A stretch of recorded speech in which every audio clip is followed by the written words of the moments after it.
ಎಲ್ರಿಗೂ ನಮಸ್ಕಾರ. ಇವತ್ತಿನ ತರಗತಿಯಲ್ಲಿ ಪ್ರಮುಖ ಸಾಮಾನ್ಯ ಜ್ಞಾನ ವಿಷಯಗಳ ಬಗ್ಗೆ ತಿಳ್ಕೊಳ್ತಾ ಹೋಗೋಣ. ಅದಕ್ಕಿಂತ ಮುಂಚೆ ನನ್ನ ಚಾನಲ್ನ ಪ್ರಥಮ ಬಾರಿಗೆ ನೋಡ್ತಾ ಇದ್ದರೆ ಸಬ್ಸ್ಕ್ರೈಬ್ ಮಾಡಿ, ಶೇರ್ ಮಾಡಿ, ಲೈಕ್ ಮಾಡಿ, ಎಲ್ಲೂ ಸ್ಕಿಪ್ ಮಾಡದೆ ವಿಡಿಯೋವನ್ನು ಪೂರ್ತಿಯಾಗಿ ನೋಡೋದ್ರ ಮೂಲಕ ಮಾಹಿತಿಯನ್ನು ತಿಳ್ಕೊಳ್ಳಿ ಅಂತ ಹೇಳ್ತಾ ತರಗತಿಯನ್ನು ಪ್ರಾರಂಭ ಮಾಡ್ತಾ ಇದ್ದೇನೆ. ಪ್ರಮುಖ ಸಾಮಾನ್ಯ ಜ್ಞಾನ ವಿಷಯಗಳು. ಮೊದಲನೇದಾಗಿ ನಾವು ನೋಡ್ತಾ ಹೋಗೋಣ, ಮೇರಾ ಭಾರತ್ ಮಹಾನ್. ಈ ಮೇರಾ ಭಾರತ್ ಮಹಾನ್ ಅನ್ನುವಂಥ ಘೋಷಣೆಯನ್ನು ಮಾಡಿದವರು ನಮ್ಮ ದಿವಂಗತ ಪ್ರಧಾನಿಗಳಾದಂಥ ರಾಜೀವ್ ಗಾಂಧಿಯವರು ಮೇರಾ ಭಾರತ್ ಮಹಾನ್ ಎಂಬ ಘೋಷಣೆಯನ್ನು ಮಾಡ್ತಾರೆ.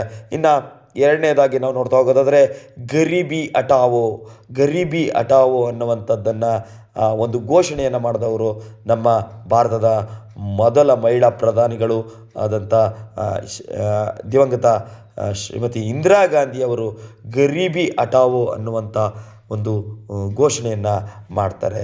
ಇನ್ನು ಜೈ ವಿಜ್ಞಾನ್ ಅನ್ನುವಂಥ ಘೋಷಣೆಯನ್ನು ಮಾಡಿದಂಥವರು ಯಾರು ಅಂದರೆ ನಮ್ಮ ದಿವಂಗತ ಅಟಲ್ ಬಿಹಾರಿ ವಾಜಪೇಯಿ ಅವರು ಈ ಒಂದು ಜೈ ವಿಜ್ಞಾನ್ ಅನ್ನುವಂಥ ಘೋಷಣೆಯನ್ನು ಮಾಡ್ತಾರೆ. ಜೈ ವಿಜ್ಞಾನ್ ಅನ್ನುವಂಥ ಘೋಷಣೆಯನ್ನು ನಮ್ಮ ಮಾಜಿ ಪ್ರಧಾನಿಗಳು ದಿವಂಗತ ಅಟಲ್ ಬಿಹಾರಿ ವಾಜಪೇಯಿ ಅವರು ಈ ಒಂದು ಜೈ ವಿಜ್ಞಾನ್ ಘೋಷಣೆಯನ್ನು ಮಾಡ್ತಾರೆ. ನೆಕ್ಸ್ಟ್ ನಾವು ನೋಡೋದಾದರೆ ಭಾರತದ ಮೊದಲ ಬ್ರಿಟಿಷ್ ವೈಸ್ರಾಯ್ ಯಾರು ಅಂತ ನಾವು ನೋಡ್ತಾ ಹೋಗೋದಾದರೆ ಲಾರ್ಡ್ ಕ್ಯಾನಿಂಗ್ ಏನಿದ್ದಾರೆ, ಈ ಲಾರ್ಡ್ ಕ್ಯಾನಿಂಗ್ ಅನ್ನೋರು ಭಾರತದ ಮೊದಲ ಬ್ರಿಟಿಷ್ ವೈಸ್ರಾಯ್ ಆಗಿರ್ತಾರೆ. ಇನ್ನು ಭಾರತದ ಅತ್ಯುನ್ನತ ನಾಗರಿಕ ಪ್ರಶಸ್ತಿಗಳನ್ನು ನಾವು ನೋಡ್ತಾ ಹೋಗೋದಾದರೆ 1954ರಲ್ಲಿ ಈ ಒಂದು ಅತ್ಯುನ್ನತ ನಾಗರಿಕ ಪ್ರಶಸ್ತಿಗಳು ಸ್ಥಾಪನೆ ಆಗ್ತವೆ. ಈ ಮೊದಲನೇ ನಮ್ಮ ಭಾರತದ ಅತ್ಯುನ್ನತ ನಾಗರಿಕ ಪ್ರಶಸ್ತಿಗಳಲ್ಲಿ ಮೊದಲನೆಯದು ಭಾರತ ರತ್ನ ಪ್ರಶಸ್ತಿ ಏನಿದೆ, ಇದು ನಮ್ಮ ಭಾರತದ ಮೊದಲ ಅತ್ಯುನ್ನತ ನಾಗರಿಕ ಪ್ರಶಸ್ತಿ ಮೊದಲನೆಯದು. ಎರಡನೇ ಅತ್ಯುನ್ನತ ಪ್ರಶಸ್ತಿ ಪದ್ಮ ವಿಭೂಷಣ. ಇನ್ನು ಅತ್ಯುನ್ನತ ನಾಗರಿಕ ಪ್ರಶಸ್ತಿಗಳಲ್ಲಿ ಪದ್ಮ ವಿಭೂಷಣ ಏನಿದೆ ಅದು ಮೂರನೆಯ ಅತ್ಯುನ್ನತ ನಾಗರಿಕ ಪ್ರಶಸ್ತಿ. ಇನ್ನು ನಾಲ್ಕನೇ ಅತ್ಯುನ್ನತ ನಾಗರಿಕ ಪ್ರಶಸ್ತಿ ಪದ್ಮಶ್ರೀ ಪ್ರಶಸ್ತಿ ಆಗಿರ್ತದೆ.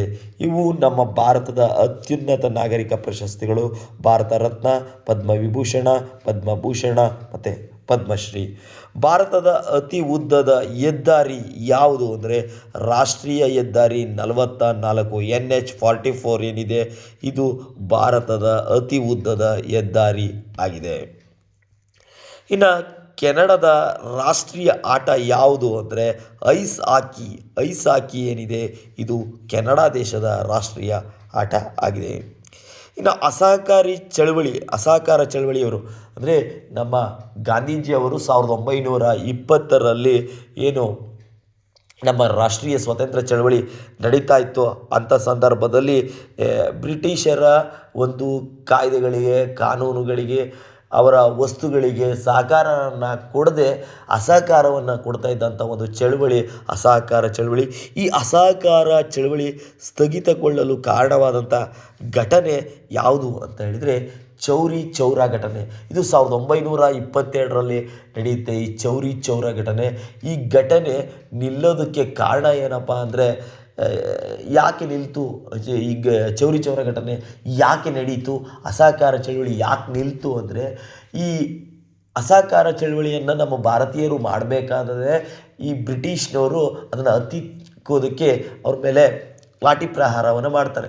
ಆಗ ಈ ಪ್ರತಿಭಟನಾಕಾರರಲ್ಲಿದ್ದಂಥ ಉದ್ರಿಕ್ತ ಜನ ಏನು ಮಾಡ್ತಾರೆ, ಈ ಚೌರಿ ಚೌರಾದಲ್ಲಿದ್ದಂಥ ಒಂದು ಪೊಲೀಸ್ ಠಾಣೆಯನ್ನು ಮತ್ತು ಒಂದು ಅದರೊಳಗಿದ್ದಂಥ ಆರಕ್ಷಕರನ್ನು ಜೀವಂತವಾಗಿ ದಹನ ಮಾಡ್ತಾರೆ.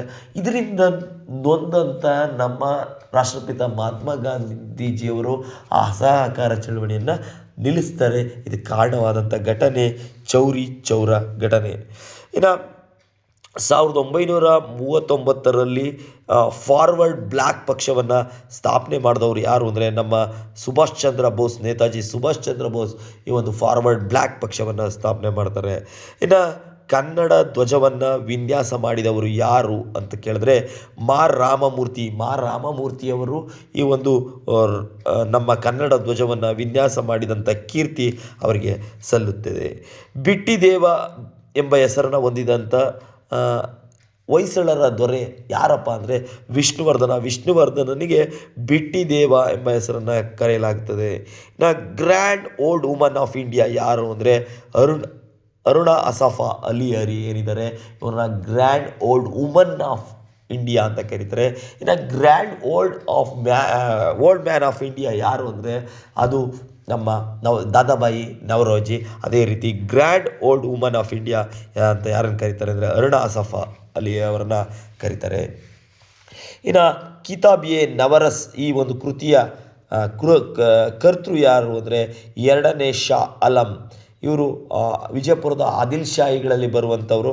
ಈ 2ನೇ ಶಾ ಆಲಂ ಈ ಕಿತಾಬ್ ಎ ನವರಸ್ ಅನ್ನುವಂಥ ಕೃತಿಯನ್ನು ಬರೀತಾರೆ. ಈ ಬ್ರಹ್ಮಗಣವನ್ನು ಜಯಕೀರ್ತಿ ಏನಂತ ಕರೆದಿದ್ದಾರೆ? ಬ್ರಹ್ಮಗಣವನ್ನು ಜಯಕೀರ್ತಿ ಕವಿಗಳು ರತಿ ಅಂತೇಳಿ ಕರೆದಿದ್ದಾರೆ.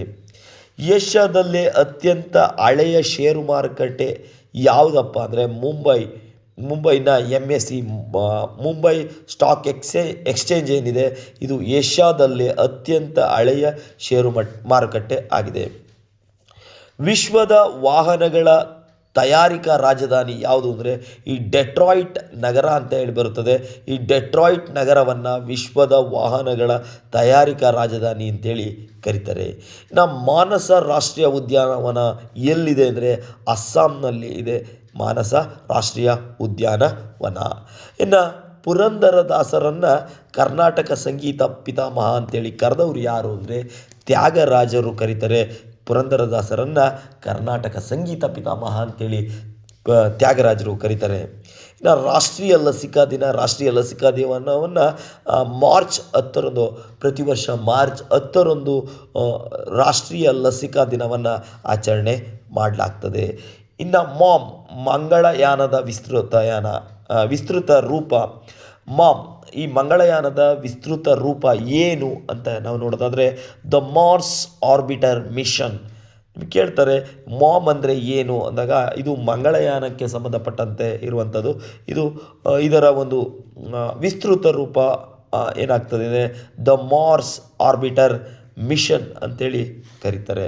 ಇನ್ನು ಈ ಪುಲಿಟ್ಜರ್ ಪ್ರಶಸ್ತಿಯನ್ನು ಕೊಡುವಂಥದ್ದು ಯಾರು ಅಂದರೆ ಅಮೇರಿಕಾದ ಕೊಲಂಬಿಯಾ ವಿಶ್ವವಿದ್ಯಾಲಯ ಈ ಪುಲಿಟ್ಜರ್ ಪ್ರಶಸ್ತಿಯನ್ನು ನೀಡುತ್ತದೆ. ಇದಿಷ್ಟು ಇವತ್ತಿನ ತರಗತಿ.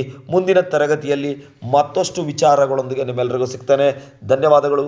ಶುಭವಾಗಲಿ. ಶುಭ ದಿನ.